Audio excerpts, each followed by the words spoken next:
Hello friends, Koolio here, and welcome back to the channel. Today guys, we are checking out the closed beta test for DISGAEA. Hopefully I'm saying that right. DISGAEA RPG. Now if you guys enjoyed today's video, I would really appreciate it if you guys could hit the like button and subscribe to the channel if you guys are new here. Also, let me know down below, what are your guys' thoughts on this game? If you guys had a chance to try the game out, what are your overall impressions from this video? Because, to be honest with you, I wasn't really excited about this game. I didn't really think I was going to like this game.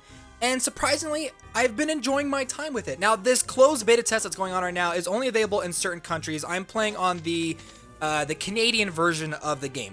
Now, the thing is, with this closed beta test, the game will be wiping its servers once the official game does eventually end up going live. So do keep that in mind if you are interested in jumping in and playing this game.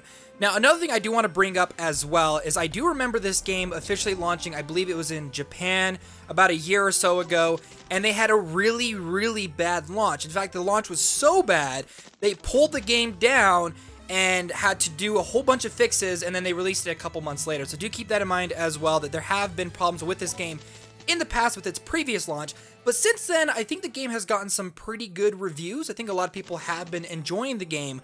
I think the biggest negative thing I've actually been able to see in regards to the game so far is the game can seem pretty grindy, and I will kind of talk about that in just a little bit.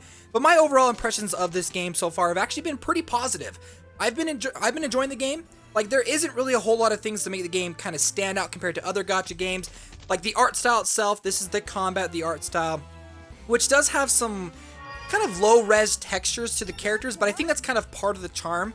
We're going to go ahead and just turn on auto combat for now so you guys can see that, and then we'll jump into combat in just a second. But I actually kind of like the graphics. I kind of like the look of the characters. I kind of wish there was like an HD version for them, but I do think that's kind of like as part of the charm of this game.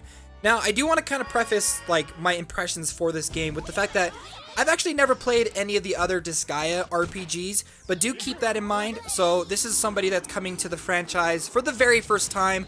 So I've never played any of the other ones. I don't recognize any of the characters. I don't know like the lore or the hype behind this game. But overall, I like the story. I like the character designs.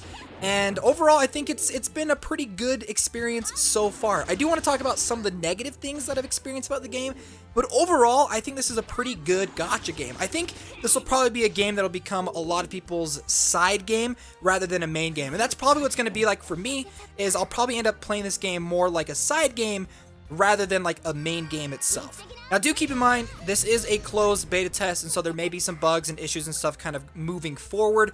The load times are a little bit long, but I am playing on the Canadian servers and I am from the US and stuff like that, so do keep that in mind. Alright, let's go ahead and actually talk about the combat. Now, this is something that I really like about the game, is the actual character skills and the progression for the characters, which I'll get into a little bit later because I think it's a really unique feature within this game. Now, we've got this character, I think her name is Noelle, and we're going to go ahead and use some of her skill points. 24 activates her skill, Christmas Impact. Now, she is one of the Christmas event characters in the game right now. I don't think the Christmas event is going to be around that much longer, and so when the game does eventually end up coming out, the Christmas event and the Christmas characters and the Christmas banner are probably not going to be here, which actually does make me kind of sad because I've liked the Christmas event, I've liked the Christmas characters, and we are going to be doing some summoning at the end of this video for the Christmas event characters. So I've gone ahead, I've completed that battle stage, I've gained experience for all of my characters, and you'll notice that some of my characters are well above level 100, some characters are right at level 100, and then some are below. And we will kind of talk a little bit about that because the max level in this game is level 9,999.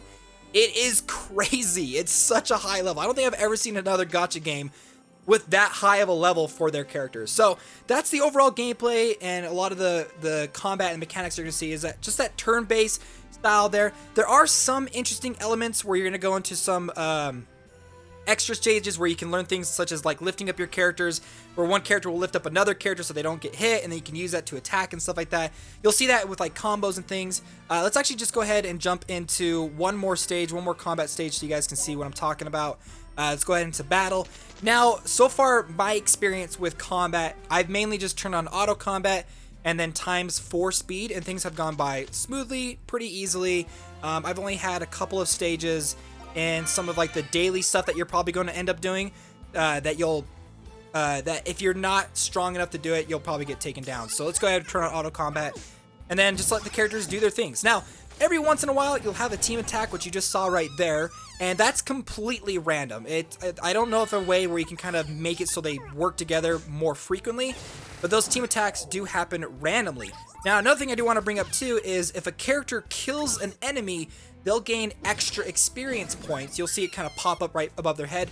They're gaining extra experience points by the time that this overall stage is complete. And so if you have like 4 teammates team up together to do a team attack and they take down an enemy, all of them will gain extra experience points. Now, when it comes to enhancing and upgrading your character in this game, there's no like experience potions or cards that you can use to just kind of go through and max the character out as fast as you want. Once you get a brand new character, they start off at level 1, and you're going to have to play with that character through these stages or your daily stages and stuff in order to level them up, which you can use those team attacks. You can use that lifting ability to like lift them up and use it where you can upgrade those new characters, but you're not going to be able to kind of save experience potions and then just dump it into a brand new character that you get, maxing them out instantly. You're not going to be able to do that. You're going to have to actually use that character on your team to level them up and progress them. And that's actually something that I like about this game, because not only do you have to use the characters on your team to level them up, but you also have to have the characters on your team to level up their skills and unlock new skills, as well as upgrade their weapon mastery. So let's go ahead and jump over to the party system, and I'll actually talk about probably my favorite aspect of the game, which is character progression. So let's go ahead and click on my leader character here. His name is Koolio. Now there's a couple of different ways you can go about upgrading your character, and it gets pretty complicated, but I think it's pretty cool, and I'm really enjoying it so far. So first of all, let's go ahead and talk about the basic ways of upgrading your character. So you've got your overall level. My character's level 132 out of a maximum of 200, but again, you can end up pushing that all the way up to 9,999 by going through and awakening your character, which we'll get into in just a little bit.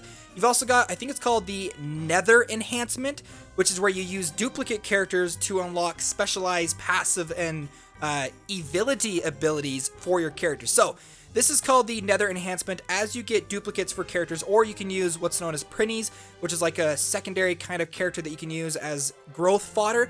You can go through and unlock these Nether Enhancements, which will actually give your character either sub-evility skills. This first one is a self-skill. Action gauge increases by plus 200 when the turn ends.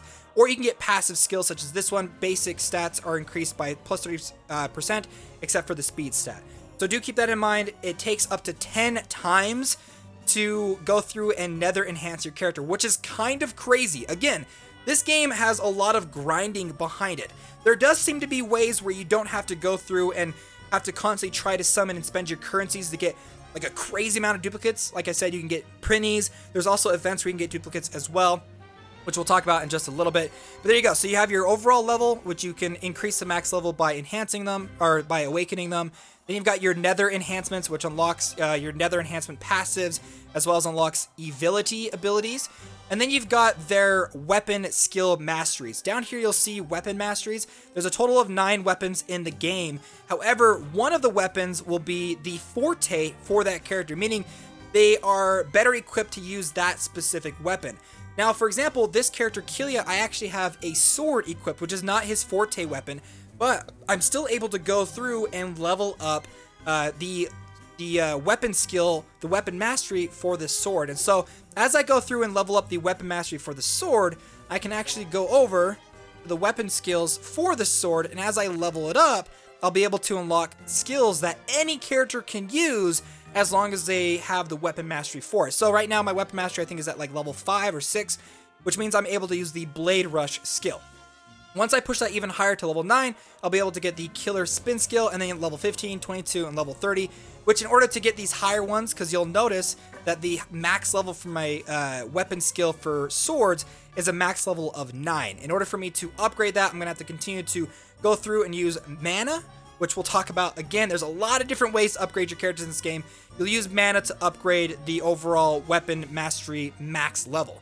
But his forte is using fist weapons, okay? Which has a maximum level of 10, and then a couple of these ones are a little bit lower. But he'll be able to get skills through the fist weapons as well. But that's not the only way that he's going to be able to get skills in this game. If I actually go over to the skills learned, you can see there are unique skills specifically tailored towards this character. Now, once he got to level 50, I was able to unlock the Hellfire Shot, once I push him to level 200, I'll be able to unlock the Evidia Holy Water ability.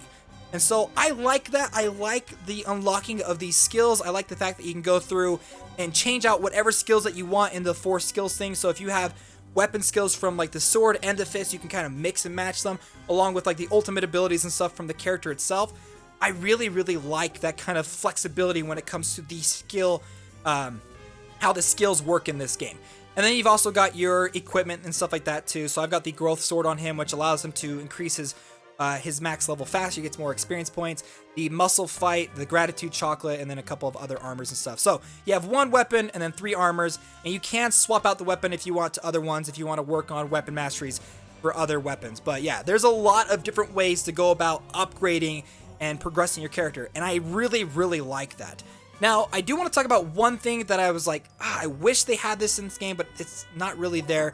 You go look and click on the character's info, you'll get a look at the character, but you'll see that the art here is actually different from the art that you see right here. I wish there was a way that we could see like a full version of this. You guys know me, I like it when I hide the UI and I can see a full version of that character. So do keep in mind that's something that you can't really do in this game. You can see like the full version of a character. I just wish it was like the one that we see here on this art thing. Now, I do want to give you guys a little bit of a tip if you're going to jump in and play this game to make sure that you have at least 1 monster character on your team. The monster has this red icon up at the top, and then you have the human ones. Now, the reason why you want to have at least 1 monster and 1 human on your team is as you're going through the main quest line, there's going to be a lot of extra quests, like to be able to get 3 stars, where you need either a human or a monster on your team that survives. So do keep that in mind. So here's Noelle. This is the newest character I just unlocked from the Christmas event. So let's go ahead and actually talk about the Christmas event, because this is something that I really like. I like it when games have fun events in them, events that you can grind out and be able to use points and stuff to unlock things that you specifically want. So it's called the Magical Holy Night event. It's their Christmas event. And again, I don't think this is probably going to be available when the game does eventually end up going live, but it is kind of a good look at what potential future events are going to look like. So as you're going through and you're taking down different stages, there are story missions that you'll be able to read. There's this whole story arc between all the different characters and Christmas. As you go through and you defeat each of these different stages, you're going to get points for that specific event. As you go through and you get points, you'll be able to then exchange those points at the exchange shop to unlock new things. So you'll notice I actually unlocked Noelle by getting to 15,000 points. Really didn't take that long. The next time I'll be able to unlock another Noelle is at 75,000 points, then 150,000, and then eventually 1 million, and then 1.5 million. So it is going to take some time to grind it out to get these duplicates to be able to go through and max out my Noelle. But I like the fact that they have that in there, that you can get event characters completely for free if you've got the time to kind of go through and grind. Again, this is going to be a really grindy game. Now, not only are you going to get event points from just playing through the story itself, but there are daily and total missions that you'll be able to claim that give you tons of events. So you'll notice right there, I end up getting, I think, like 40,000 points or something like that, or 40,000 gold for my overall account, but you'll be able to get lots of currency points. Now, another thing, too, is if you're using characters from the event itself, so if you use Noelle, or if you use, I want to say, I can't remember his name. I don't want to say it because, you know, I don't know the games. But if you get him from the banner, they actually give you boosts to the overall points that you'll be able to get through the event too. So there's a lot of stuff in this game I'm not going to be able to cover in this video. There's a lot of little hidden mechanics, but there is one last thing I want to show you before we go and do at least a couple of summons, because the video is getting really long now. But this is called the facility. There's a couple of cool things with the facility. There's the Nether Hospital. As you take more damage through playing through the game, you'll be able to get lots of prizes here, lots of things that you can collect, such as AP potions, gold, and nether quartz, which is the premium currency. You can also do the roulette. The roulette will actually give you action points every single day. There's also Mao's Lab, which you're going to be spending a lot of time here going through and upgrading your character through 4 different ways. So the first way is called the reincarnation. So when a character reaches max level, you'll be able to go through and use specific materials to reincarnate that character. So I'm just going to go ahead and skip this real quick. Complete, and it'll drop their level back down to level 1, but it'll push their maximum level up to 200, which the maximum level in the game is 9,999. But at first I was like, oh, that is going to be such a grind. Like, dropping us back down to level 1 to have to push ourselves up to level 200. Well, when you go through and you awaken your character, the amount of experience that you need to level them up is significantly shorter. So I ran through one of the experience dungeons the first time I got a character at level 1, brand new character. It got him to like level 38. Then I took a reincarnated character at level 1, pushed him through the same thing, and it pushed him all the way up to like level 80. So you keep that in mind. You've also got the ability to awaken a character. This is where you use fodder characters. So for example, I have that 2-star maid character right here. If I wanted to go through and push her to 2 or 3 stars and give her a new class, I'm gonna need 5 2-star characters in order to do that. It's a lot. It's going to take some time to push characters up because it takes a minimum of 5 in order to push them up star ranks. But I think the maximum star rating in this game is 5, I believe. Don't quote me on that. You've got Awakenings, then you've got the Nether Enhancement, which is where you use duplicates or Nether Enhancement printies to continue to push your character and make them stronger by unlocking passives and stuff like that. Then you've got the Allocate Mana. The mana system in this game is pretty interesting. As you go through and you upgrade your characters, you're going to get mana. I have a total of 100 on this character, Pamela. I can use that to either increase the weapon masteries, her overall attack, resistance, HP. So it's kind of cool. I like that. There's a lot of unique ways that this game has going for it to enhance your character. So let's go ahead and jump into summons. I've talked a lot about this game. I've ranted on for a very, very long time. Let's finally get some summons out of the way. So I do have one guaranteed 4-star summon here, so I am really excited. One guaranteed 4-star summoning ticket right here, which we'll save at the end. But I want to do a couple of the Christmas summons. The rates for all these banners, 3% for a 4-star. I feel like that's kind of average right now for a lot of games, is like the 2 to 3% range. I will say too, they have paid and free currency. I'm not a big fan of that. I don't really like it when games have paid and free currency. And from what I can tell on the Japanese version of the game, which I did download to kind of take a look at before the closed beta started, is they do have paid banners and they have free banners. And I don't know if the paid banners have some kind of bonus to them, but I do want to let you know there are paid banners in this. At least there might be. We don't know exactly. Like, publishing for this game may be different when it does finally come out globally. So we'll see how the game kind of goes from there. So do keep an eye on that. But here we go.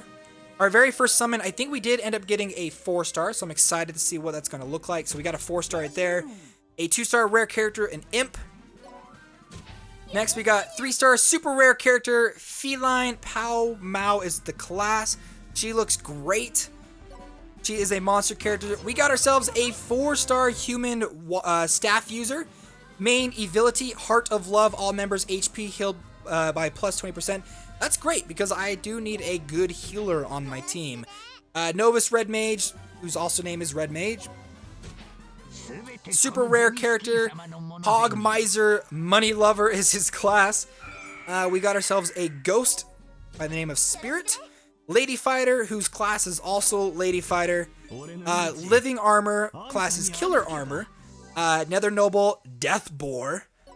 And then we got ourselves Armor Knight, Onyx Knight. She looks great. She looks really good. They've got some really great waifus in this game. So we got ourselves at least one 4-star, which is good. We're going to add her onto our team. And then we got ourselves a couple of other 2-stars, which you can use to boost the characters I currently have. And then some 3-stars, which I might go through and use as fodder as well. So let's go ahead and do another summon. Now when it comes to the premium currency, I think about half the premium currency I have right now, they just gave to me as part of through the mail or whatever. So the other premium currency I got was simply just by completing quests and missions and stuff. So there's a decent amount. I'd say you'd probably be able to get at least 10 times summoning worth amount of premium currency, maybe once a day, maybe once every 2 days, depending on how much you play.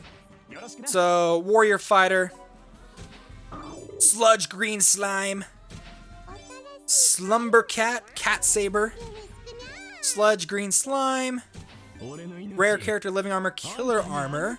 Then we got ourselves the Twin Dragon Hydra class, Fight Mistress Wind Spinner, Orc, also known as the Petite Orc, rare character Warrior Fighter again, and ooh, the Dragon King Shaitan.